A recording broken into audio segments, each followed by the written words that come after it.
अस्सलाम वालेकुम दोस्तों, कुरान मजीद में कई कौमों का जिक्र आता है जिन्होंने अल्लाह के नबियों की नाफरमानी की और इन पर अजाब नाज़िल हुआ। इन्हीं में से एक कौम समूद भी है। आइए इस कौम की कहानी कुरान व हदीस की रोशनी में आगे जानते हैं। कौम समूद की पहचान। कौम समूद एक ताकतवर और अमीर कौम थी। ये लोग पहाड़ों को तराश कर घर बनाते थे और अपनी ताकत पर बहुत गरूर करते थे। कुरान का हवाला। और तुम पहाड़ों को तराश कर फकर के साथ इनमें घर बनाते हो। सूरत अल-शरा आयत नंबर 149।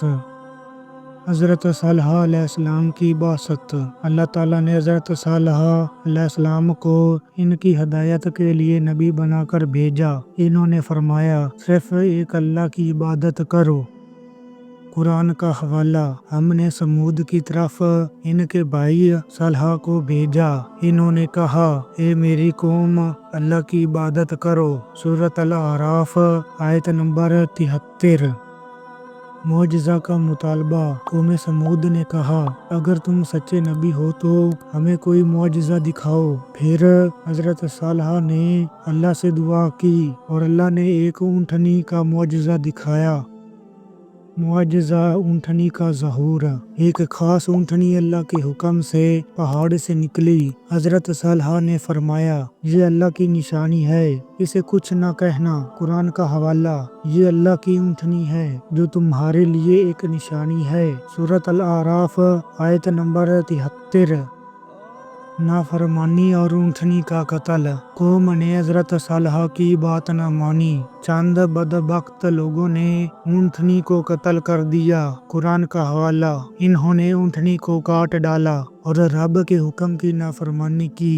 सूरत अल-आराफ आयत नंबर 77। अल्लाह का अजाब। हज़रत सालेह ने कहा, अब तुम पर अजाब आएगा। जोरदार चीख, जलजिला और बिजली के अजाब ने इन्हें हलाक कर दिया। कुरान का हवाला। तो जलजिले ने इन्हें पकड़ लिया। वो अपने घरों में मूंधे पड़े रह गए। सूरत अल-आराफ आयत नंबर 78। सबक। तो दोस्तों, समूद से हमें ये सबक मिलता है कि नबियों की नाफरमानी तबाही लाती है। अल्लाह पाक की निशानियों की बेहुरमती गुनाह है। गुरूर इंसान को बर्बाद करता है। आजिज़ी में ही कामयाबी है।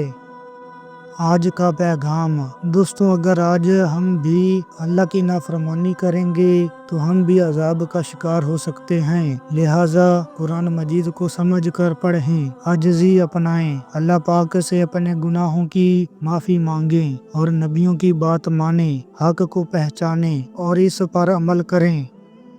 हदीस की रोशनी में नबी सल्लल्लाहु अलैहि वसल्लम जब मुकाम हिजर से गुजरे जहां समूद रहते थे तो सुहाबा को वहां रुकने से मना फरमाया। हदीस, इस जगह मत ठहरो जहां अल्लाह का अज़ाब आया, मगर रोते हुए गुजरो। सही बुखारी।